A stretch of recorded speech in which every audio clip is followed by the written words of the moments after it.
आज हम लोग पढ़ेंगे reaching the age of adolescence, अर्थात किशोरावस्था की आयु तक यानी उम्र तक पहुंचना। So let's begin.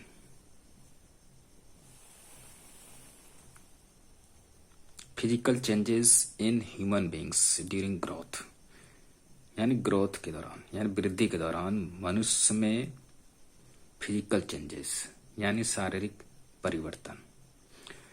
Various stages of growth in humans are infancy, childhood, adolescence, adulthood। ये 4 स्टेज हैं ग्रोथ के in humans। So now we go ahead। At first, infancy. The stage of growth from birth to about 2 years of age is called infancy।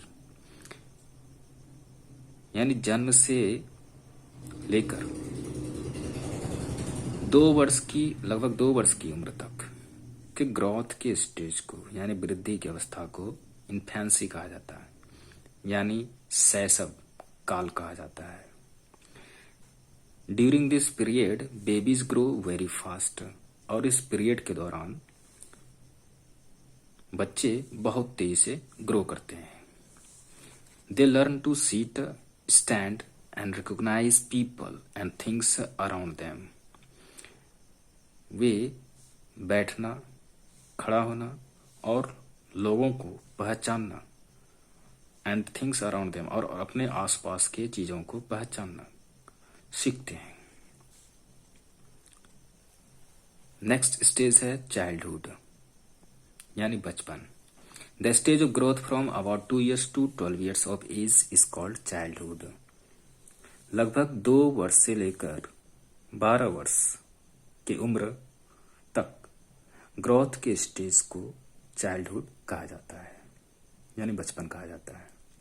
During childhood children grow in size and weight at a steady rate. यानी childhood के दौरान यानी बचपन के दौरान बच्चे size और wait में स्थिर दर से बढ़ते हैं।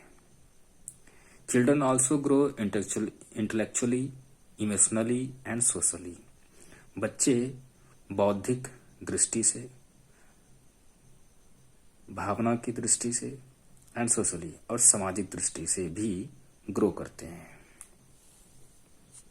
And next stage is adolescence and puberty। The stage between childhood and adulthood is called adolescence। यानी चाइल्डहुड और एडल्टहुड के बीच का स्टेज यानी बचपन और वयस्क के बीच के स्टेज को एडोलेसेंस कहा जाता है, यानी किशोरावस्था कहा जाता है। During this period the body attains reproductive maturity, और इस पीरियड के दौरान बॉडी में रिप्रोडक्टिव मैच्योरिटी आ जाती है।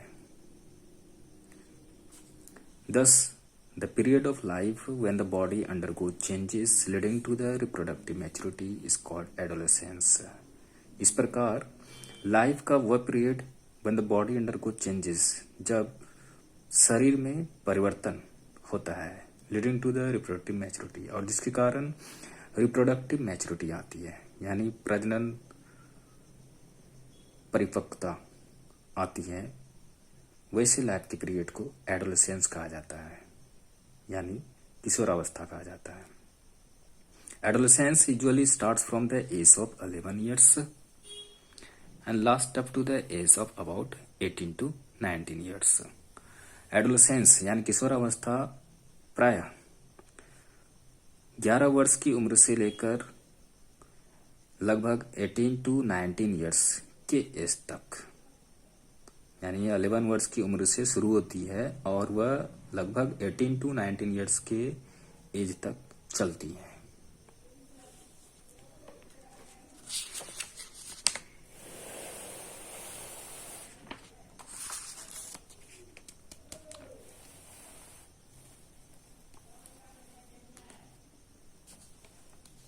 Since the adolescence period covers the teens, adolescents are usually called teenagers। चूंकि adolescence period टीन्स को कवर करती है। So adolescent are usually called teenagers, इसलिए एडोलेसेंट को प्राय टीनेजर्स कहा जाता है, यानी किशोर कहा जाता है। During this period the body grows rapidly and many changes in the body take place, यानी इस पीरियड के दौरान बॉडी तेजी से ग्रो करती है and many changes in the body take place, और बॉडी में अनेक परिवर्तन होती है। The changes mark the onset of puberty, और ये चेंजेस प्यूबर्टी के आगमन की निशानी होती है, यानी यौवन की निशानी होती है, यानी युवा अवस्था की निशानी होती है। Eight puberty the boys and girls become capable of reproduction, यानी यौवन में यानी कि युवा अवस्था में बॉयज और गर्ल्स रिप्रोडक्शन में कैपेबल हो जाते हैं, यानी सक्षम हो जाते हैं, यानी प्रजनन में सक्षम हो जाते हैं, समर्थ हो जाते हैं। Puberty ends when the adolescent reaches at the reproductive maturity, puberty तब समाप्त होती है जब किशोरावस्था यानी एडोलेसेंट अपने रिप्रोडक्टिव मैच्योरिटी पर पहुंच जाती है। नाउ एडल्टहुड यानी वयस्कपन। It is very difficult to know that a person is gained the adulthood, यह जानना बहुत ही कठिन है कि किसी व्यक्ति ने एडल्टहुड हासिल कर ली है। The end of adolescence is the beginning of adulthood, यानी एडोलेसेंस का एंड होना यानी किशोरावस्था का समाप्त होना एडल्टहुड का आरंभ होता है, उसकी शुरुआत होती है। So the state when all the body systems are fully developed, have almost reached full height, but still growing emotionally, intellectually and socially may be considered as the state of adulthood. इसलिए वह state यानी वह अवस्था जब body system पूर्ण रूप से विकसित हो जाती है, उसमें वो प्रायः अधिकांशतः फुल हाइट तक यानी चरम सीमा तक पहुंच जाती है, बट स्टिल ग्रोइंग इमोशनली, लेकिन फिर भी वह ग्रो कर रहा होता है इमोशनली यानी भावनात्मक रूप से, इंटेलेक्चुअली यानी बौद्धिक रूप से, एंड सोशली और सामाजिक रूप से, may be considered as the state of adulthood. तो वैसे स्टेट को यानी वैसी अवस्था को एडल्टहुड का स्टेट यानी एडल्टहुड का अवस्था माना जा सकता है। During adulthood one keeps growing and changing, adulthood के दौरान यानी वयस्कता के दौरान यानी वयस्क अवस्था के दौरान one keeps growing and changing, हर कोई ग्रो कर रहा होता है और चेंज हो रहा होता है। Now the changes at puberty यानी यौवन में परिवर्तन। At puberty the following changes start taking place in the body of boys and girls, puberty में निम्नलिखित परिवर्तन होने शुरू हो जाती है in the body of boys and girls, boys और गर्ल्स के बॉडी में। The changes usually occur at the age of 11 to 12 years in females and 14 to 15 years in the mails, और ऐसे चेंजेस प्राय फीमेल्स में 11 to 12 years के age में होती है और मेल्स में यानी पुरुषों में 14 to 15 years के एज में होती हैं।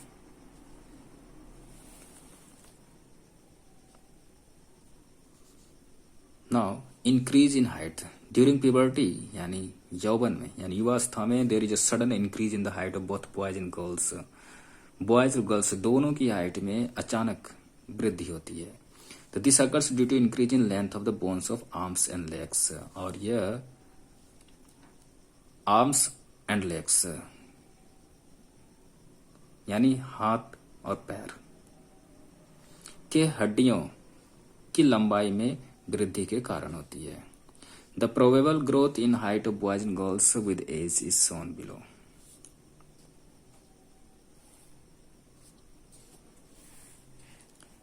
Now age in years, full height in percentage. 8 years में बॉयज़ का फुल हाइट 72% होता है और गर्ल्स में 77। जब 9 ईयर्स का एज होता है तो बॉयज़ में 75% हाइट ग्रो करती है और गर्ल्स में 81%।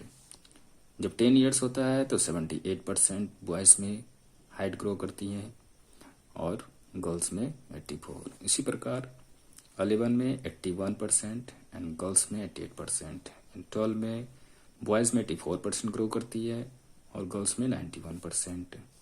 एंड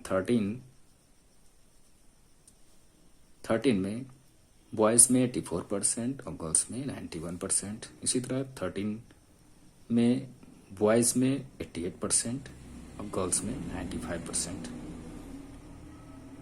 14 में 92% बॉयज़ में और 98% गर्ल्स में। 15 में बॉयज़ में 95% हाइट ग्रो करती है और गर्ल्स में 99%। 16 में 98% बॉयज़ में और गर्ल्स में 99.5%। एंड 17 में 99% बॉयज़ में फुल हाइट ग्रो करती हैं और गर्ल्स में 100%। एंड 18 में बॉयज़ में 100% ग्रो करती हैं और गर्ल्स में भी 100% ग्रो करती है। Now, the following conclusion are drawn from the graph presented above.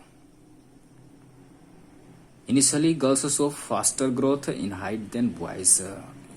शुरुआत में गर्ल्स बॉयज की तुलना में हाइट में ज्यादा तेजी से ग्रोथ शो करती है यानी दिखाती है। Around 18 years of age both of them gain their maximum height. 18 years के एज में, लगभग 18 ईयर्स के एज में दोनों ही अपने मैक्सिमम हाइट को गेन कर लेते हैं। Height of an individual depends upon the genes inherited from parents.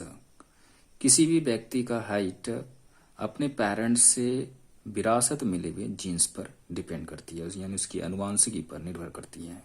दूसरा, the food habits during the growing period के दौरान फूड हैबिट्स पर भी किसी इंडिविजुअल यानी किसी व्यक्ति विशेष की हाइट डिपेंड करती है।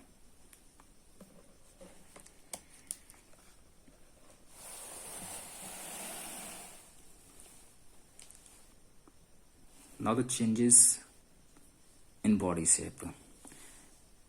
During puberty, body changes at certain places. Puberty में यानी यौवन अवस्था में बॉडी कुछ सर्टेन प्लेसेस में चेंज होती है।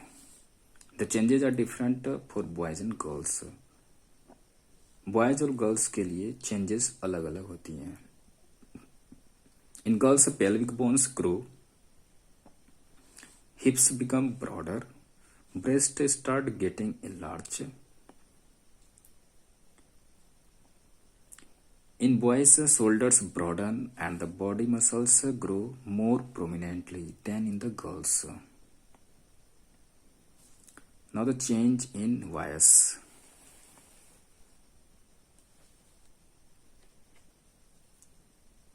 At puberty, the voice box or the larynx begins to grow. यानी puberty में वॉइस बॉक्स ग्रो करना शुरू कर देती है। The voice box in boys is larger than that in girls. यानी बॉयज में गर्ल्स की तुलना में ज्यादा बड़े वॉइस बॉक्स होते हैं। The voice box in boys can be seen as the Adam's apple in their throat. Boys में वॉइस बॉक्स को उसके थ्रोट में यानी उसके गले में एडम्स एप्पल के रूप में देखा जा सकता है। The voice box in girls is hardly visible. और लड़कियों में वॉइस बॉक्स को मुश्किल से ही देखा जाता है। इन boys the voice becomes deep and harsh. लड़कों में वॉइस डीप और हार्श हो जाती है यानी गहरा और कठोर हो जाती है। इन girls the voice becomes shrill. लड़कियों में आवाज मधुर हो जाती है यानी सुरीली हो जाती है। इन एडोलेसेंट बॉयज यानी किशोर लड़कों में sometime the voice becomes a hoarse due to some abnormality in muscles of the growing voice box. Voice कभी कभी क्या हो जाती हैं, तो हॉर्स हो जाती हैं, मतलब काफ़ी ज़्यादा हो जाती है, due to some abnormality in muscles of the growing voice box, यानी ग्रो करने वाले वॉइस के मसल्स में एबनॉर्मलिटी के कारण। But this change is temporary, लेकिन ये चेंज टेम्पररी होता है। After some time the voice becomes normal, और कुछ समय बाद वॉइस नॉर्मल हो जाती है। Now the increase in the activity of sweet and sebaceous glands. During puberty, the secretion of sweet glands and sebaceous glands यानी oil glands यानी तेल ग्रंथि increases, यानी प्यूबर्टी के दौरान यानी यौवन अवस्था के दौरान स्वीट ग्लैंड्स और सिबेसियस ग्लैंड्स यानी ऑयल ग्लैंड्स का सिक्रेशन बढ़ जाता है। This causes acne and pimples on the face during this period, और इस पीरियड के दौरान, इसी कारण इस पीरियड के दौरान फेस पर एक्ने और पिंपल हो जाते हैं, यानी कील मुहासे हो जाते हैं।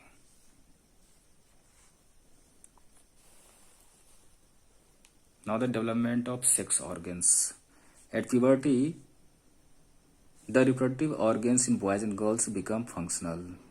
प्यूबर्टी में बॉयज और गर्ल्स में रिप्रोडक्टिव ऑर्गन्स फंक्शनल हो जाते हैं। In boys the male sex organs like the testis and penis develop completely. Boys में मेल सेक्स ऑर्गन जैसे टेस्टिस और पेनिस पूर्ण रूप से डेवलप हो जाते हैं। The testis begin to produce sperms. Testis sperm produce करना शुरू करते हैं, यानी निर्माण करना शुरू कर देते हैं। In girls the ovaries enlarge. Girls में ओवरीज इनलार्ज हो जाते हैं, बड़े हो जाते हैं। And eggs begin to mature, और एग मैच्योर होना शुरू हो जाते हैं। Also ovaries start releasing mature eggs.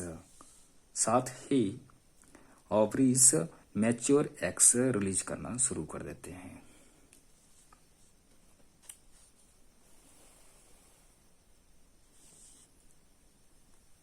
Reaching mental, intellectual, and emotional maturity. Adolescence is also a period of change in a person's way of thinking. Adolescence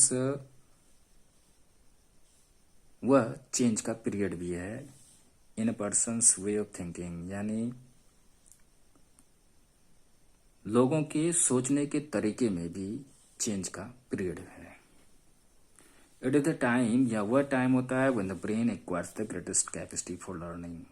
यह वह समय होता है जब ब्रेन लर्निंग के लिए ग्रेटेस्ट कैपेसिटी को एक्वायर करती है, मतलब हासिल करती है। The intellectual development takes place and the adolescent spend considerable time on thinking, planning for future etc. Intellectual development होती है और adolescent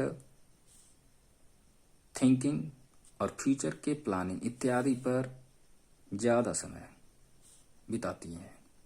in fact it is an exciting phase of growth. वास्तव में यह ग्रोथ का एक्साइटिंग फेज होता है। During this phase, यानी इस अवस्था के दौरान, the adolescent becomes more independent and self conscious.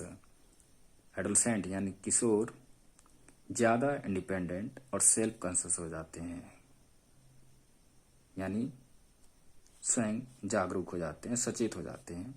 Start feeling the need for acceptance and understanding. Acceptance और अंडरस्टैंडिंग के लिए जरूरत को महसूस करना शुरू कर देते हैं। Urge to develop relationship with person of opposite sex, यानी अपोजिट सेक्स के लोगों के साथ रिलेशनशिप को डेवलप करने के लिए अर्ज करते हैं, यानी उत्सुक रहते हैं। Need the company of friends. Friends की कंपनी की जरूरत होती है, यानी दोस्तों के संगति यानी साथ की जरूरत होती है।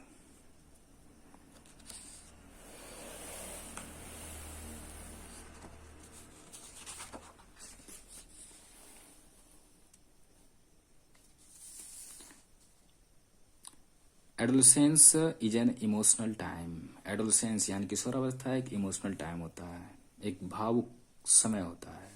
एट दिस फेज हार्मोन्स में cause mood swings off and on type of mood changes. इस फेज में यानी इस अवस्था में हार्मोन्स के कारण मूड स्विंग्स हो सकते हैं, यानी कभी ऑफ कभी ऑन हो सकते हैं।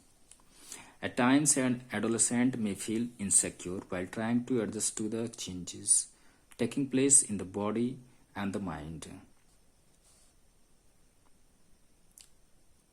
कभी कभी यानी या समय समय पर एडोसेंट इनसेक्योर फील कर सकते हैं while trying to adjust to the changes taking place in the body and the mind. Body और माइंड में हो रहे परिवर्तन को एडजस्ट करने की कोशिश करते समय। Adolescent should learn to cope with the stress. Adolescent को स्ट्रेस से सामंजस्य स्थापित करना सीखना चाहिए। कॉज बाय दिस चेंजेस यानी बॉडी और माइंड में होने वाले परिवर्तन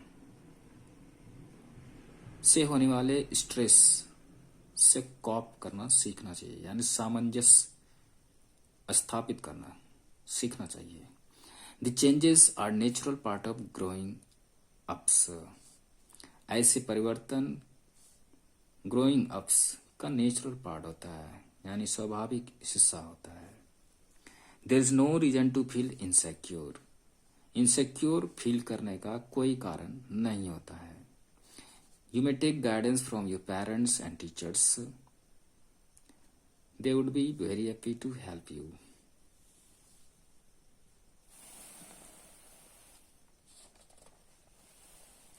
Now the secondary sexual characteristics. The physical features which help distinguish the male from the female are called secondary sexual characteristics. यानी वैसे फिजिकल फीचर्स, वैसे विशेषताएं जो मेल को फीमेल से अलग करने में,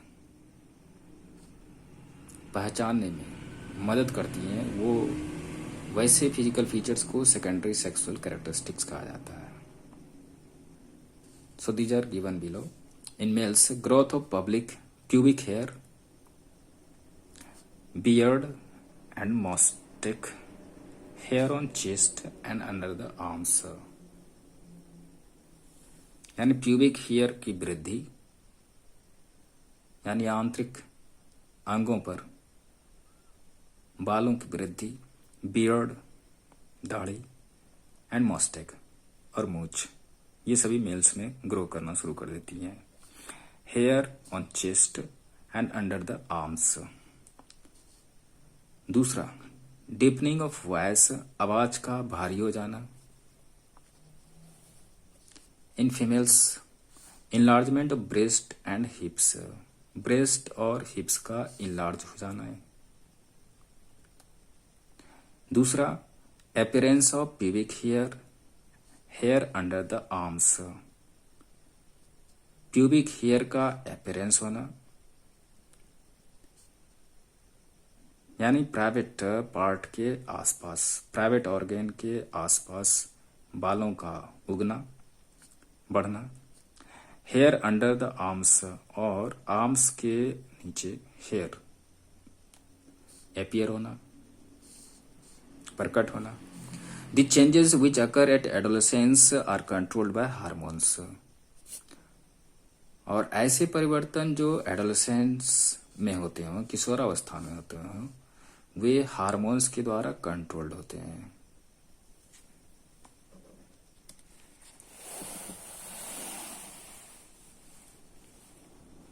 now the hormones. Physical growth यानी शारीरिक वृद्धि, metabolism and the changes which occur in body during adolescence are controlled by chemical regulators secreted by endocrine glands or ductless glands.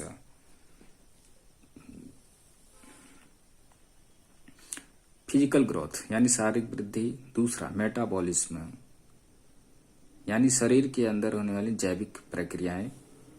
And the changes, और वैसे परिवर्तन विच अकर इन बॉडी जो शरीर में होती हैं ड्यूरिंग एडोलेसेंस, किशोरावस्था के दौरान are controlled by chemical regulators, वो केमिकल रेगुलेटर्स के द्वारा कंट्रोल होती हैं। सिक्रेटेड बाय इंडोक्राइन ग्लैंड्स, जो इंडोक्राइन ग्लैंड्स के द्वारा सिक्रेट होती हैं, अर्थात जिसे डक्टलेस ग्लैंड्स भी कहा जाता है। This chemical regulators secreted by ductless glands are called hormones, यानी डक्टलेस ग्लैंड्स के द्वारा सिक्रेट किए गए ऐसे केमिकल रेगुलेटर को हार्मोन्स कहा जाता है। Once the puberty is reached, एक बार जब प्यूबर्टी हासिल हो जाती है, the female hormone estrogen is produced in ovaries, तो फीमेल हार्मोन्स एस्ट्रोजन ओवरीज में प्रोड्यूस होती हैं। This hormone helps in developing the breast, और ये हार्मोन ब्रेस्ट को and other secondary female sexual characteristics और अन्य सेकेंडरी फीमेल सेक्सुअल कैरेक्टरिस्टिक्स को डेवलप करने में मदद करती हैं। मिल्क सिक्रेटिंग ग्लैंड्स और memory glands develop inside the breast, यानी ब्रेस्ट के अंदर मिल्क सिक्रेटिंग ग्लैंड्स, जिसे मैमरी ग्लैंड्स कहते हैं, डेवलप हो जाती हैं। The production of milk is under the control of another endocrine gland called pituitary gland, और मिल्क का प्रोडक्शन होना वह दूसरे इंडोक्राइन ग्लैंड के कंट्रोल में होता है, जिसे पिट्यूटरी ग्लैंड कहते हैं। The male hormone testosterone is released by the testis in the male body, यानी मेल हार्मोन टेस्टोस्टेरोन टेस्टिस के द्वारा मेल बॉडी में रिलीज होती है। This helps in the development of secondary sexual characteristics in the boys, या boys में secondary sexual characteristics के development में मदद करती हैं।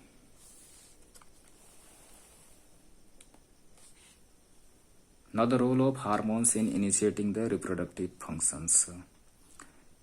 रिप्रोडक्टिव फंक्शंस को इनिशिएट करने में हार्मोन्स का रोल, यानी उसकी भूमिका। In mammals the secretion of hormones is under the control of the pituitary gland located at the base of the brain. Mammals में, यानी जितने भी स्तनपायी प्राणी होते हैं, उनमें हार्मोन्स का सिक्रेशन पिट्यूटरी ग्लैंड के कंट्रोल में होती है, जो ब्रेन के बेस में स्थित होती हैं। These hormones reach the other glands to stimulate the production of other hormones. ये हार्मोन्स दूसरे ग्लैंड्स तक पहुंचकर अन्य हार्मोन्स के प्रोडक्शन को स्टिमुलेट करने में मदद करती हैं। The hormones released by the endocrine glands or ductless glands enter the blood stream. endocrine glands, जिसे ductless gland भी कहते हैं, के द्वारा रिलीज किए गए हार्मोन्स ब्लड स्ट्रीम में इंटर करती हैं, यानी प्रवेश करती हैं। The hormone then reaches a specific body part such as an organ, tissue और सेल। तब हार्मोन्स एक स्पेसिफिक बॉडी पार्ट जैसे कि ऑर्गन, टिश्यू या सेल में पहुंचती है। Such body part is called the target site, और ऐसे बॉडी पार्ट को टारगेट साइट कहा जाता है। टारगेट साइट और any body part then responds to the hormone, और तब टारगेट साइट यानी कोई बॉडी पार्ट्स जहां वो पहुंचती है हार्मोन्स, वह हार्मोन्स के प्रति रिस्पॉन्ड करती है, मतलब प्रतिक्रिया देती है। The onset of puberty is controlled by hormones, puberty के ऑनसेट को हार्मोन्स के द्वारा कंट्रोल किया जाता है।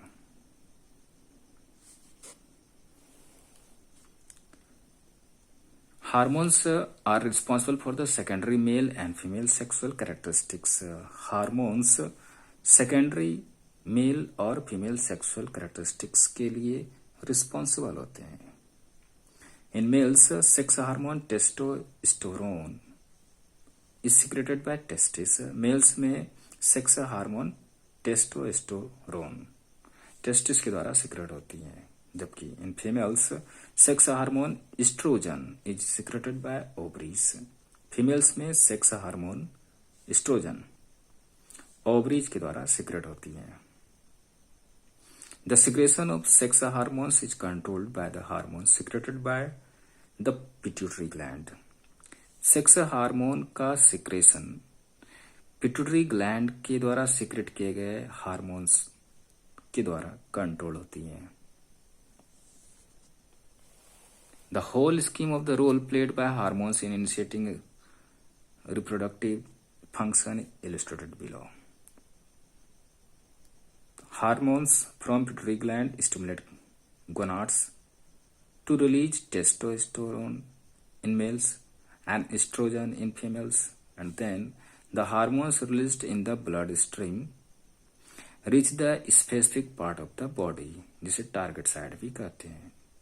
And then the hormones then stimulates changes in the body, और तब हार्मोन बॉडी में चेंजेस को स्टिमुलेट करती है.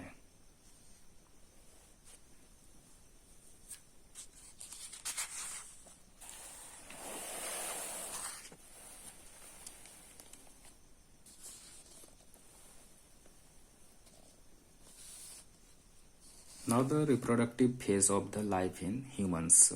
Adolescent becomes capable of reproduction when the testes in boys and ovaries in girls begin to produce sex cells. Adolescent reproduction के लिए सक्षम हो जाते हैं when the testes in boys and ovaries in girls. जब boys में testes और girls में ovaries सेक्स सेल जिसे कि गैमेट्स कहते हैं को प्रोड्यूस करना शुरू कर देते हैं. The male gamete is called sperm and the female gamete is called ovum और एग. मेल गैमेट को स्पर्म कहा जाता है और फीमेल गैमेट को ओवम कहा जाता है. The capacity to produce mature gametes last longer in men than in women. यानी मैच्योर गैमेट्स को प्रोड्यूस करने की क्षमता महिलाओं से ज्यादा यानी पुरुषों में ज्यादा देर टिकती है. इन women the reproductive phase begins at puberty 10 to 12 years and last until the age of 45 to 50 years. Women में रिप्रोडक्टिव फेज प्यूबर्टी में शुरू होती है अर्थात 10 to 12 years में शुरू होती है एंड लास्ट और चलती है until the age of 45 to 50 years यानी 45 से लेकर के 50 years के एज तक चलती है. In man the reproductive phase begins at puberty और 14 to 15 years.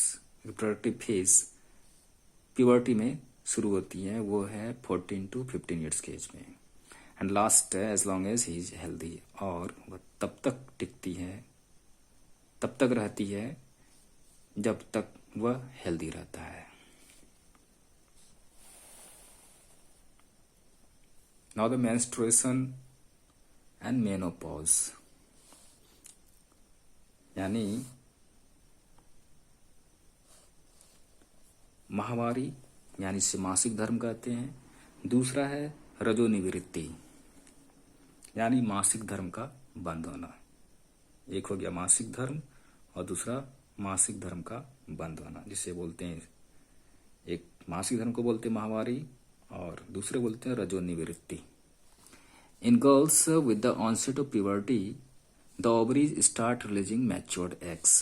गर्ल्स में प्यूबर्टी के आगमन के साथ यानी यौवन आरंभ होने के साथ ओवरीज मैच्योर्ड एग्स को रिलीज करना शुरू कर देती है. There are 2 ovaries. 2 ovaries होते हैं which are situated in the abdominal cavity जो एब्डोमिनल कैविटी में सिचुएटेड होती हैं मतलब स्थित होती हैं. This produce 1 mature ovum each after every 4 weeks और ये 1 मैच्योर ओवम प्रोड्यूस करती हैं आफ्टर एवरी 4 years यानी प्रत्येक 4 सप्ताह के बाद. The process by which a mature ovum is released from an ovary is called ovulation. यानी वह प्रोसेस जिसके द्वारा एक मैच्योर ओवम ओवरी से रिलीज होती है उसे ओव्यूलेशन कहते हैं यानी जिसे अंडोत्सर्ग कहा जाता है. During this period the wall of the uterus becomes thick. इस पीरियड के दौरान यूटेरस के वॉल यानी इसकी दीवारें मोटी हो जाती हैं। This is a natural preparation to receive the fertilised egg if it so occurs. और यह एक नेचुरल प्रिपरेशन है, यह प्राकृतिक तैयारी है क्या इसकी, तो to receive the fertilised egg को रिसीव करने की। इफ इट सो अकर्स, यदि ऐसा होता है तो। If fertilisation does not occur, और यदि फर्टिलाइजेशन नहीं होता है तो the released egg and the thicken lining of the uterus along with its blood vessels are shed off. This causes bleeding called menstrual flow, और इसके कारण ब्लीडिंग होती है जिसे menstrual flow कहा जाता है। The bleeding in women due to the breakdown of the thick and inner wall of the uterus and its blood vessels is called menstruation। यानी थिक एंड इनर वॉल के break down के कारण, और वो क्या इसका, तो ऑफ द यूटेरस यानी यूटेरस के थिक एंड इनर वॉल और इसके ब्लड वेसल्स के टूटने के कारण महिलाओं में ब्लीडिंग मेंस्ट्रुएशन कहलाती है। The menstrual flow last for 4 to 7 days, और ये मेंस्ट्रुअल फ्लो 4 से 7 दिन तक चलती हैं। Menstruation occurs once in about 28 to 30 days। Menstruation लगभग 28 से 30 दिन में एक बार होती है। The cycle of changes taking place in ovaries and uterus every 28 days and marked by the menstrual flow is called menstrual cycle. यानी प्रत्येक 22 दिन, प्रत्येक 28 डेज यानी 28 दिन ओवरीज और यूटेरस में होने वाले चेंजेस के साइकिल को, परिवर्तन के चक्र को, and marked by the menstrual flow, और जिसे मेंस्ट्रुअल फ्लो के द्वारा पहचाना जाता है, वैसे चेंजेस के साइकिल को यानी वैसे परिवर्तन के चक्र को मेंस्ट्रुअल साइकिल कहा जाता है, यानी मासिक चक्र कहा जाता है। At 45 to 50 years of age, 45 से 50 years के एज में the menstrual cycle stops, menstrual cycle stop हो जाती है यानी बंद हो जाती है। The stoppage of menstrual flow and the other associated events in the body of a female is called menopause. यानी मेंस्ट्रुअल फ्लो और अन्य एसोसिएटेड इवेंट्स का फीमेल के बॉडी में बंद हो जाना मेनोपॉज कहलाता है, यानी मासिक धर्म का बंद होना कहा जाता है, जिसे रजोनिवृत्ति भी कहा जाता है। Menstrual cycle includes maturation of the egg. Menstrual cycle में एग का मैच्योरेशन यानी परिपक्वता शामिल होती हैं। दूसरा, release of the egg from ovaries, ovaries से एग का रिलीज होना। तीसरा, थिकनिंग ऑफ यूटेरिन वॉल, यानी यूटेरस के वॉल का मोटा हो जाना। Next, break down of the thick and inner wall of the uterus if pregnancy does not occur, और यदि प्रेगनेंसी नहीं ठहरती हो तो यूटेरस के थिक एंड इनर वॉल यानी मोटी अंदरूनी दीवार का टूटना, ये सारी घटनाएं मेंस्ट्रुअल साइकिल में घटित होती हैं। In case the egg is fertilised, और उस केस में जब एग फर्टिलाइज्ड हो जाती हो तो इट बिगिंस टू डिवाइड, तो यह डिवाइड होना शुरू हो जाता है and then get embedded in the uterus, और फिर यूटेरस में जड़ें जमा लेती हैं फॉर फर्दर डेवलपमेंट, आगे के डेवलपमेंट के लिए।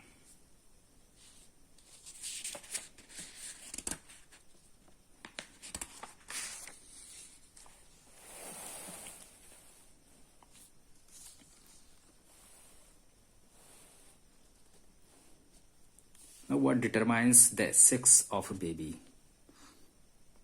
बेबी के सेक्स को आखिर कौन सी चीज निर्धारित करती है? Each human cell has a nucleus which contains chromosomes. प्रत्येक ह्यूमन सेल में एक न्यूक्लियस होता है जिसमें क्रोमोजोम्स होते हैं. Each human cell contains 23 pairs of chromosomes. और प्रत्येक ह्यूमन सेल में 23 pairs chromosomes होते हैं. The last pair of chromosomes is different in males and females. और अंतिम जो पेयर होते हैं क्रोमोजोम्स के वह मेल और फीमेल दोनों में ही डिफरेंट होते हैं. This chromosome is called the sex chromosome. और इसी क्रोमोजोम को सेक्स क्रोमोजोम कहा जाता है. In males the sex chromosome consist of 1 X chromosome and 1 Y chromosome. Males में सेक्स क्रोमोजोम एक एक्स क्रोमोजोम और एक वाई क्रोमोजोम से मिलकर बना होता है. Thus the sex chromosome in males is of X Y type. इस प्रकार मेल्स में sex chromosome X Y type के होते हैं. In females the sex chromosome consist of 2 X chromosomes. Females में सेक्स क्रोमोजोम 2 एक्स क्रोमोजोम से मिलकर बने होते हैं. Thus the sex chromosome in females is of X X type. इस प्रकार फीमेल्स में sex chromosome X X type के होते हैं. Half of the male gametes यानी sperm carry X chromosome and other half carry Y chromosomes. यानी आधे male gametes X chromosome को कैरी करते हैं और आधे मेल गैमेट आधे मेल गैमेट्स वाई क्रोमोजोम्स को कैरी करते हैं. All the female gametes carry only X chromosomes. और सभी फीमेल गैमेट्स केवल X क्रोमोजोम को कैरी करते हैं. When a sperm fertilizes an egg, और जब एक स्पर्म एग से फर्टिलाइज करती है, the following situation becomes possible. तो निम्न सिचुएशंस संभव होती है. When a sperm carrying X chromosome fertilizes an egg, यानी जब X क्रोमोजोम को कैरी करने वाले स्पर्म एक एग से फर्टिलाइज करती हैं जिसमें कि केवल X क्रोमोजोम होते हैं, द रिजल्टिंग जायगोट यानी XX condition develops into a female baby. तो रिजल्टिंग जायगोट यानी XX chromosomes X condition female baby में डेवलप होती हैं. यानी जब XX क्रोमोजोम का कॉम्बिनेशन होता है तो उससे फीमेल बेबी का विकास होता है. When a sperm carrying Y chromosomes fertilizes an egg that contains only X chromosome, the resulting zygote यानी XY condition develops into a male baby. जब Y क्रोमोसोम्स को कैरी करने वाले स्पर्म एक एग से फर्टिलाइज करते हैं तो द रिजल्टिंग जायगोट यानी कि XY कंडीशन डेवलप्स इनटू ए मेल बेबी. तो उससे मेल बेबी का डेवलपमेंट होता है.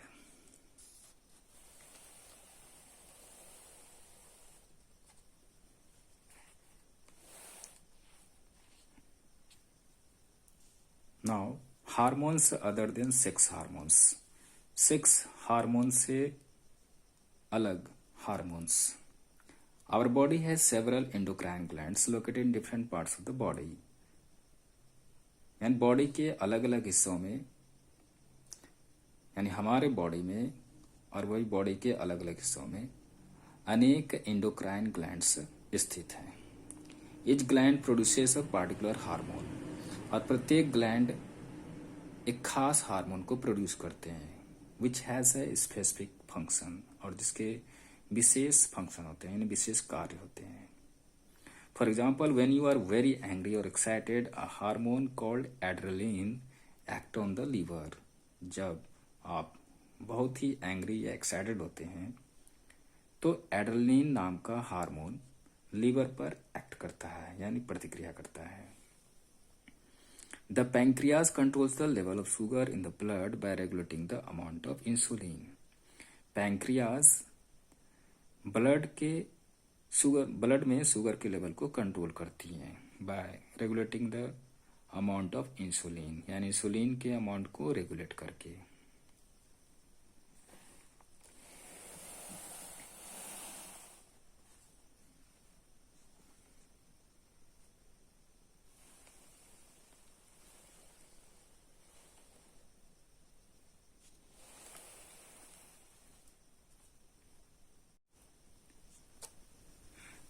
Here, some glands and their functions are summarized below. Thyroid gland, और यह सिक्रेट करती हैं थायरॉक्सिन हार्मोन। फंक्शन है it regulates the metabolic rate and growth, मतलब ये मेटाबॉलिक रेट और ग्रोथ को रेगुलेट करती हैं। स्टिमुलेट्स रिस्पायरेशन को स्टिमुलेट करती हैं। Excess of thyroxine inhibits the secretion of TTH. Now next gland is pancreas, और ये इंसुलिन नाम के हार्मोन को रिलीज करती है। फंक्शन है it regulates sugar metabolism, and sugar metabolism को यह रेगुलेट करती है। Deficiency of insulin leads to high sugar level in blood, और इंसुलिन की कमी के कारण ब्लड में काफी शुगर लेवल हो जाते हैं, शुगर लेवल हाई हो जाते हैं। टू डिजीज कॉल्ड डायबिटीज, और जिसके कारण एक रोग होता है जिसे डायबिटीज कहा जाता है, यानी इसे मधुमेह कहा जाता है। नेक्स्ट ग्लैंड इज एड्रिनल, और जिस हार्मोन को रिलीज करते हैं वो है एड्रिनलिन। फंक्शन है it prepares the body to fight और रन फास्ट, ये बॉडी को तैयार करता है टू फाइट और रन फास्ट, फाइट करने के लिए या फिर तेजी से दौड़ने के लिए। And next gland is pituitary, hormone जो रिलीज करती हैं ये वो है थायरोट्रोपिक हार्मोन, यानी टीटीएच, थायरोप्टिक हार्मोन। वह ग्रोथ हार्मोन होती है। It is the master gland, यह मास्टर ग्लैंड होती है विच controls the activities of the other glands, जो अन्य ग्लैंड्स के एक्टिविटीज को कंट्रोल करती हैं। Stimulates thyroid for thyroxine production, और यह थायराइड को स्टिमुलेट करती हैं for thyroxine production. And next gland is ovary, जो एस्ट्रोजन नाम के हार्मोन को रिलीज करती हैं। It controls the memory glands and development of breast and secondary female sexual characteristics, मतलब ये मैमरी ग्लैंड्स, ब्रेस्ट के डेवलपमेंट और सेकेंडरी फीमेल सेक्सुअल कैरेक्टरिस्टिक्स, इन सबों को कंट्रोल करती हैं। एंड प्रमोट्स ब्लड सर्कुलेशन, और यह ब्लड सर्कुलेशन को भी प्रमोट करती हैं। And next gland is testis, और जिस हार्मोन को ये रिलीज करती है वह टेस्टोस्टेरोन रिलीज करती हैं। फंक्शन है it controls the growth of moustache and beard, ये मोस्टेक और बियर्ड की ग्रोथ को कंट्रोल करती हैं। दूसरा, ये सेकेंडरी मेल सेक्सुअल कैरेक्टरिस्टिक्स को कंट्रोल करती हैं। Promotes sperm production in males, males में यह स्पर्म प्रोडक्शन को प्रमोट करती हैं। Now in detail, pituitary gland, pituitary gland is located below hypothalamus, यानी in the brain. Pituitary gland hypothalamus के नीचे स्थित होती है, और ये कहाँ होता है तो ब्रेन में। It is called master gland, इसे मास्टर ग्लैंड कहा जाता है because it controls the functioning of the other glands, क्योंकि यह अदर ग्लैंड्स के फंक्शनिंग को कंट्रोल करता है। Pituitary gland secrets thyrotropic hormone TTH, pituitary gland thyrotropic hormone, जिसे शॉर्ट में टीटीएच कहा जाता है, को सीक्रेट करती हैं, यानी रिलीज करती हैं। कॉमनली कॉल्ड ग्रोथ हार्मोन, जिसे सामान्य तौर पर ग्रोथ हार्मोन कहा जाता है। The TTH stimulates the secretion of thyroxine. TTH thyroxine के सिक्रेशन को स्टिमुलेट करती है। Increased secretion of thyroxine inhibits the functioning of pituitary gland. यानी थायरोक्सिन का इंक्रीज्ड सिक्रेशन, यानी बढ़ा हुआ सिक्रेशन पिट्यूटरी ग्लैंड के फंक्शनिंग में निहित होता है। And slows down the secretion TTH, और यह टीटीएच के सिक्रेशन को धीमा कर देता है।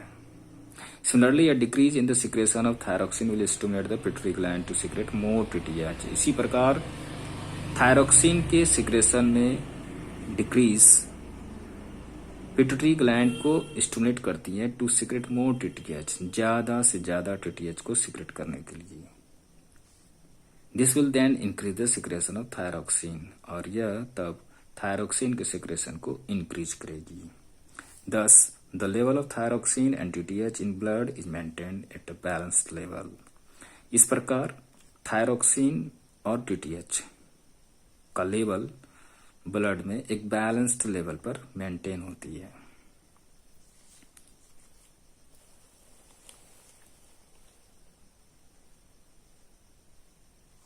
And next is thyroid gland and parathyroid glands. Thyroid gland is located in the throat region, यह थ्रोट रीजन में स्थित होती है। It produces a hormone called thyroxine, यह थायरोक्सिन नाम के हार्मोन को प्रोड्यूस करती है। Thyroxine regulates the metabolic rate and growth, stimulates respiration. Thyroxine metabolic rate और ग्रोथ को रेगुलेट करती है, यानी कि शरीर के अंदर होने वाली जैविक प्रक्रियाओं के रेट और ग्रोथ, इन दोनों को ही रेगुलेट करती हैं। दूसरा, ये रिस्पायरेशन को स्टिमुलेट करती हैं। Too little of thyroxine makes a person sleepy and sluggish, यानी थायरोक्सिन का बहुत कम होना किसी पर्सन को स्लीपी और स्लगिश बना देती है, यानी आलसी बना देती है। And causes an increase in body weight, और इसके कारण बॉडी वेट में इंक्रीज आ जाती है। टू मच ऑफ थायरोक्सिन, यानी ज्यादा थायरोक्सिन, बहुत ज्यादा थायरोक्सिन रिस्पायरेशन के रेट को बढ़ा देती है। And makes the person lose weight, और पर्सन के वेट को लूज कर देती है। Now parathyroid glands are 4 small glands attached to the thyroid gland. Parathyroid gland से 4 छोटे छोटे ग्लैंड्स होती हैं जो थायराइड ग्लैंड से जुड़ी होती हैं।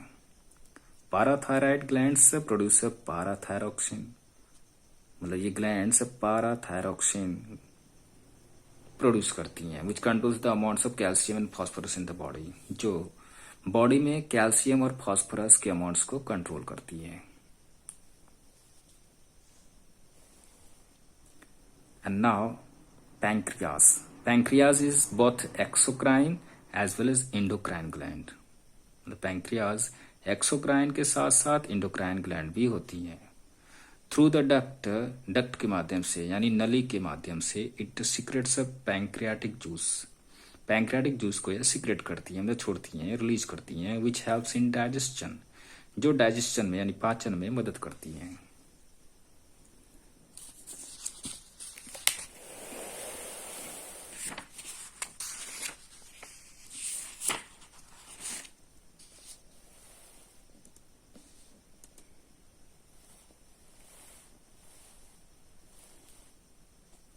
थ्रू द एंडोक्राइन टिश्यू के माध्यम से pancreas produce insulin, pancreas insulin को प्रोड्यूस करती हैं। Insulin controls the metabolism of sugar, insulin sugar के मेटाबॉलिज्म को कंट्रोल करती हैं। When pancreas not able to produce sufficient insulin, और जब पैंक्रियाज सफिशिएंट इंसुलिन यानी पर्याप्त इंसुलिन को प्रोड्यूस करने में सक्षम नहीं होती हैं, तो the glucose level in the blood rises, तो ब्लड में ग्लूकोज लेवल बढ़ जाती है। तो this condition is called diabetes mellitus, और इस कंडीशन को डायबिटीज मेलिटस कहा जाता है। And now adrenal glands. Adrenal glands are located just above the kidneys. Adrenal glands ठीक किडनीज के ऊपर स्थित होती हैं। Adrenal glands produce the hormone adrenaline, adrenal glands hormone adrenal नाम के हार्मोन को प्रोड्यूस करती हैं। This hormone is produced under stress, और यह हार्मोन स्ट्रेस के कारण प्रोड्यूस होती हैं। It increases the flow blood to the brain, यह ब्लड के फ्लो को ब्रेन में इंक्रीज कर देती है। And next is ovaries and testis. The male sex cells are produced in the testis. यानी मेल सेक्स सेल्स जिसे कि स्पर्म कहा जाता है वो टेस्टिस में प्रोड्यूस होती हैं। The female sex cells called ovum और एक्स, जिसे कि ओवम या एक्स कहा जाता है, वो ओवरीज में प्रोड्यूस होती हैं। Both these are endocrine glands, और ये दोनों ही एंडोक्राइन ग्लैंड्स होते हैं। Testis produce the hormone testosterone, and testis testosterone नाम के हार्मोन को प्रोड्यूस करती हैं। वाइल यानी जबकि ovaries produce the hormone estrogen, और जबकि ओवरीज एस्ट्रोजन नाम के हार्मोन को प्रोड्यूस करती हैं।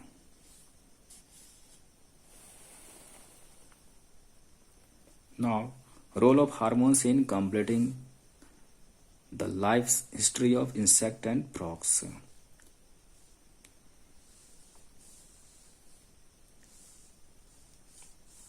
Recall the life cycle of certain insect and frog. For example, life cycle of mosquito, eggs, and then larva, and then pupa, and then adult mosquito. So these are the various stages of development in a mosquito. And now life cycle of butterfly. Eggs laid on the leaf, and then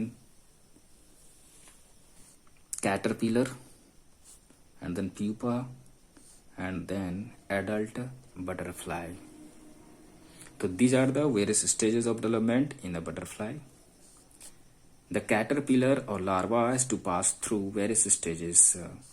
यानी caterpillar या larva को विभिन्न stages से गुजरना पड़ता है to become an adult, यानी adult बनने के लिए। The tadpole also passes through various stages to become a frog. tadpole को भी frog बनने के लिए विभिन्न stages से गुजरना पड़ता है। This process of change from larva or caterpillar to an adult is called metamorphosis. यानी लार्वा या कैटरपिलर से एक एडल्ट में परिवर्तन की प्रक्रिया को मेटामॉर्फोसिस कहा जाता है।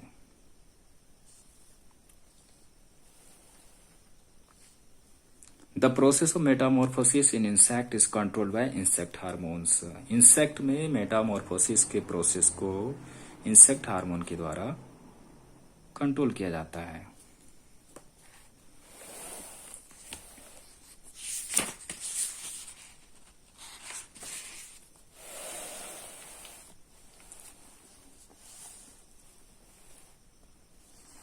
In frogs, the process of metamorphosis is controlled by the hormone thyroxine. Frog में मेटामॉर्फोसिस के प्रोसेस को थायरोक्सिन नाम के हार्मोन के द्वारा कंट्रोल किया जाता है। The hormone thyroxine is produced by thyroid gland, और थायरोक्सिन हार्मोन थायराइड ग्लैंड के द्वारा प्रोड्यूस होती है। For thyroxine production iodine is required. In thyroxine production के लिए, इसके निर्माण के लिए आयोडीन की जरूरत होती है। So there should be sufficient iodine in the water for tadpoles to grow properly. इसलिए tadpole को properly grow करने के लिए वाटर में sufficient amount में आयोडीन होनी चाहिए।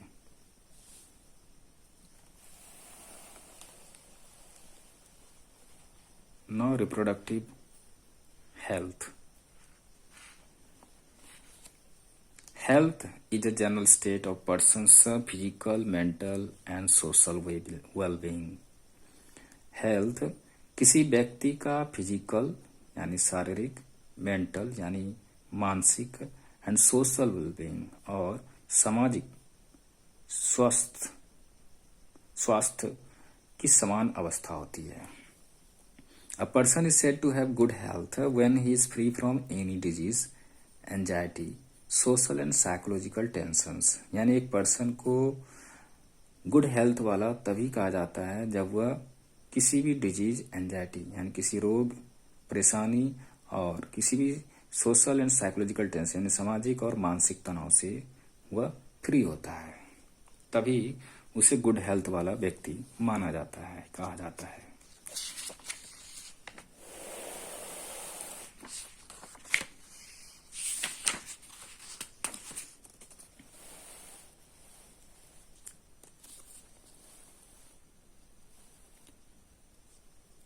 To keep oneself healthy, यानी किसी को भी स्वस्थ रहने के लिए one should have proper diet, that means balance diet. उसे प्रॉपर डाइट लेनी चाहिए, अर्थात बैलेंस डाइट लेनी चाहिए। Observe personal hygiene and cleanliness, व्यक्तिगत साफ सफाई और स्वच्छता का अवलोकन करना चाहिए। डू फिजिकल एक्सरसाइज, और तीसरा उसे फिजिकल एक्सरसाइज करनी चाहिए। The growing body during adolescence, यानी किशोरावस्था के दौरान ग्रोइंग बॉडी को यानी बढ़ते हुए बॉडी को स्पेशल अटेंशन की जरूरत होती है towards diet, hygiene etc to stay healthy, यानी हेल्दी रहने के लिए डाइट्स और हाइजीन के प्रति विशेष देखरेख की जरूरत होती है। Now the nutritional needs of adolescent, adolescent के न्यूट्रिशनल नीड्स यानी पौष्टिक जरूरत।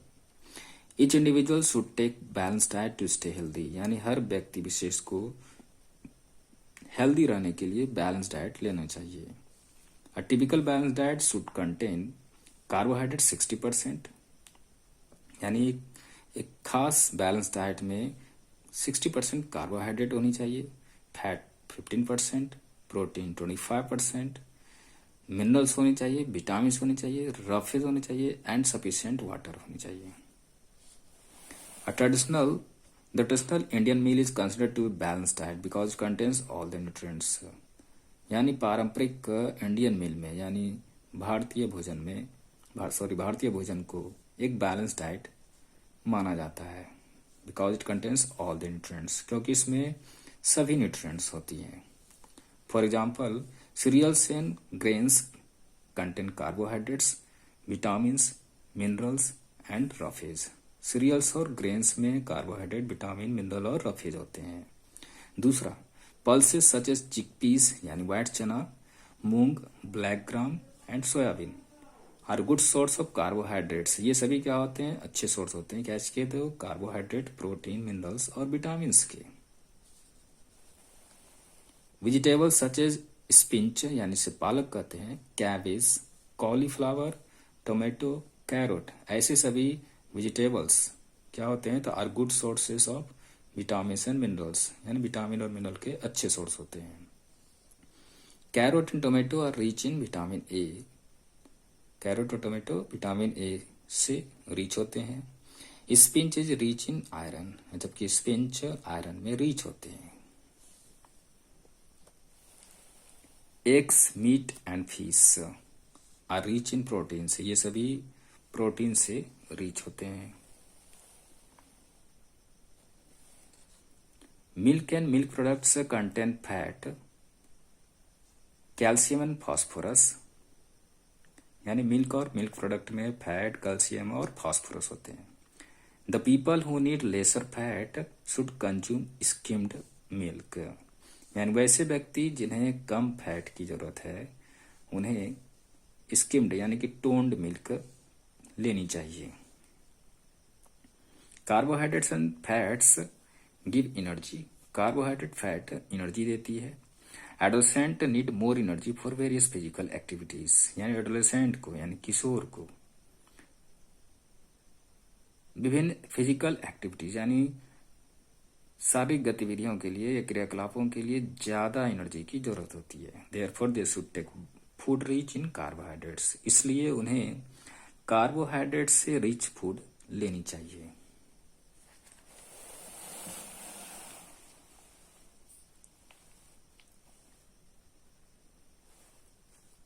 Now the personal hygiene.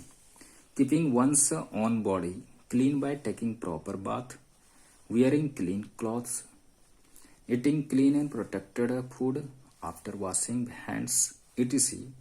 and keeping the house clean are collectively called personal hygiene. यानी व्यक्तिगत साफ सफाई, यानी किसी को अपने बॉडी को साफ रखना बाय टेकिंग प्रॉपर बाथ, यानी प्रॉपर बाथ लेकर।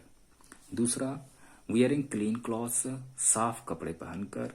Eating clean and protected food, साफ और सुरक्षित खाना खाकर। आफ्टर वॉशिंग हैंड्स, यानी हाथ धोने के बाद। And keeping the house clean, और घर को साफ रखना है। ये सभी को सामूहिक रूप से पर्सनल हाइजीन कहा जाता है, यानी व्यक्तिगत साफ सफाई कहा जाता है। The following suggestions should be followed to maintain the personal hygiene, यानी पर्सनल हाइजीन को मेंटेन करने के लिए निम्न सजेशंस को फॉलो की जानी चाहिए। Keep all parts of your body clean by taking bath, यानी स्नान करके अपने बॉडी के सभी पार्ट्स को क्लीन रखें। It is necessary for adolescent, यह एडोलसेंट के लिए नेसेसरी होता है because of the increased activity of sweet glands, sweet glands के इंक्रीज्ड एक्टिविटी के कारण। Many harmful micro organisms dust etc present in our surroundings may cause skin disease due to bacterial infection। अनेक harmful microorganism dust ये सभी के कारण skin disease हो सकती हैं ड्यू टू बैक्टीरियल इन्फेक्शन के कारण। Girls should be very conscious about their hygiene during their menstrual cycle, girls को यानी अपने मेंस्ट्रुअल साइकिल के दौरान हाइजीन को लेकर बहुत ही कॉन्शियस होना चाहिए, यानी बहुत ही सचेत रहना चाहिए। Undergarments must be changed every day, undergarments को प्रत्येक दिन चेंज किया जाना चाहिए, if not more often.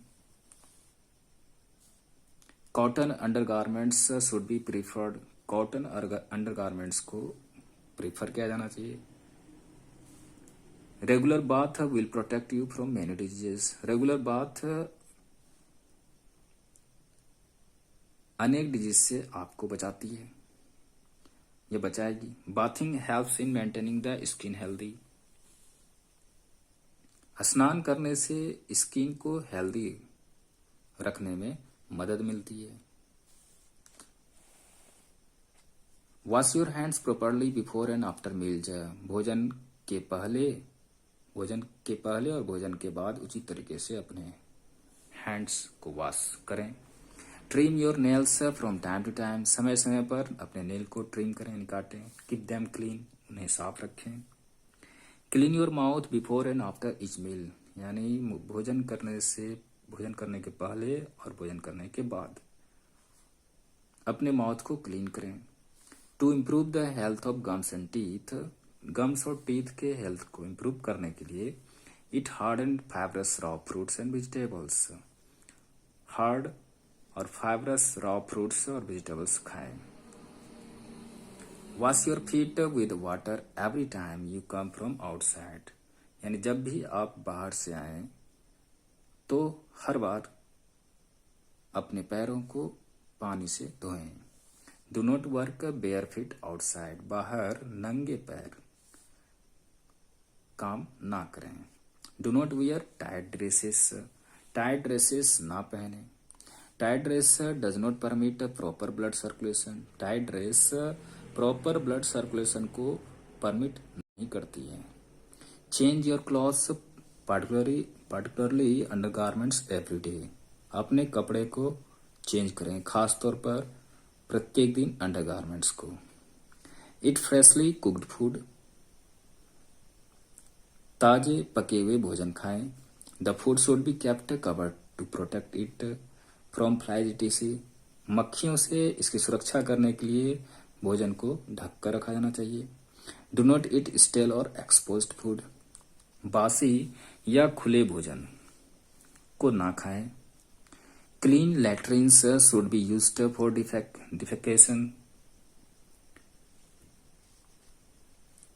Defecation के लिए क्लीन लैट्रिन्स का इस्तेमाल किया जाना चाहिए। Do not defecate in open fields, यानी ओपन फील्ड्स में डिफिकेट ना करें, यानी खुली खेत में शौच ना करें। This is harmful for you as well as for others, यह आपके लिए और उसके साथ साथ दूसरों के लिए भी हार्मफुल हो सकता है। If proper latrines are not available dig sanitary pits, यदि प्रॉपर लैट्रिन्स अवेलेबल ना हो, यानी उचित शौचालय उपलब्ध ना हो, तो सैनिटरी पिट्स खोदें। No physical exercise, do physical exercise in the morning regularly, morning में फिजिकल एक्सरसाइज रेगुलरली करें। Brisk walking, running, cycling, swimming, skipping and dancing are good physical exercise. ये सभी फिजिकल एक्सरसाइज हैं। Even playing badminton, volleyball can give you sufficient physical fitness. यहाँ तक कि badminton और volleyball खेलना भी आपको सफिशिएंट फिजिकल फिटनेस दे सकता है। Say no to drugs and alcohol. Drugs और अल्कोहल को ना कहें। A lot of changes occurs physically and mentally during adolescence, यानी एडोलेसेंस के दौरान, यानी किशोरावस्था के दौरान शारीरिक रूप से और मानसिक रूप से अनेक परिवर्तन होते हैं। द एडोलेसेंट समटाइम्स में फील कंफ्यूज्ड और insecure due the stress caused by emotional pressure. Adolescent यानी कि किशोर इमोशनल प्रेशर के कारण होने वाले स्ट्रेस यानी तनाव के कारण कंफ्यूज्ड या इनसेक्योर कभी कभी फील कर सकते हैं। It is natural for anyone, यह किसी के लिए भी नेचुरल होता है, to find a way to get relief from the stress. Stress यानी कि तनाव से राहत पाने का तरीका ढूंढने के लिए, तरीका ढूंढना किसी के लिए भी स्वाभाविक बात होती है। तो अंडर दिस कंडीशंस, ऐसे कंडीशंस में if someone suggest you to find relief, यदि कोई आपको राहत पाने के लिए सजेस्ट करता हो बाय टेकिंग ड्रग्स और अल्कोहल, ड्रग्स या अल्कोहल लेकर के, तो जस्ट से नो, तो आप तुरंत उसे नो कहें। Drugs are addictive, drugs addictive होते हैं यानी व्यसनी होते हैं, आदत बनाने वाले होते हैं। इफ टेकन वंस, यदि यह एक बार ले लिया जाता है तो one would like to have them again and again, तो कोई भी बार बार इसे लेना चाहेगा।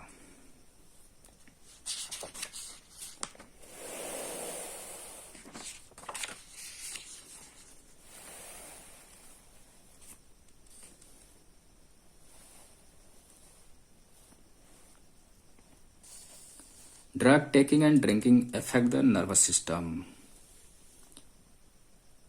यानी ड्रग लेने और पीने से नर्वस सिस्टम पर बुरा प्रभाव पड़ता है। And have adverse effect on vision, hearing and cardiovascular system, और इसका बहुत ही बुरा प्रभाव पड़ता है ऑन विजन, दृष्टि पर, हियरिंग पर एंड कार्डियोवास्कुलर सिस्टम पर। दस इन द लॉन्ग रन्स, इस प्रकार लॉन्ग रन में drugs alcohol harm the body. Drugs या अल्कोहल बॉडी को नुकसान पहुंचाती हैं, रून हेल्थ एंड हैप्पीनेस, और यह हेल्थ और हैप्पीनेस को बर्बाद करती हैं। Another disease about which you should be very careful is AIDS. दूसरा रोग जिसके बारे में आपको बहुत ही केयरफुल होना चाहिए वह है AIDS. AIDS is caused by virus called HIV। AIDS HIV नाम के वायरस से होती है।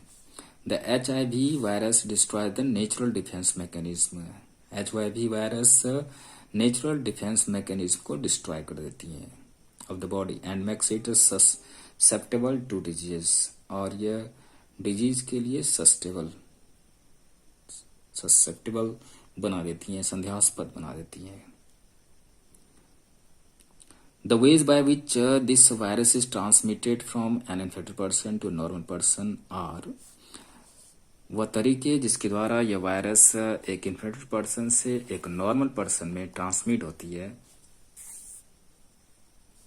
वह है sharing the needle of the syringe for injecting drugs, यानी ड्रग्स को इंजेक्ट करने के लिए सिरिंज के निडल को शेयर करना।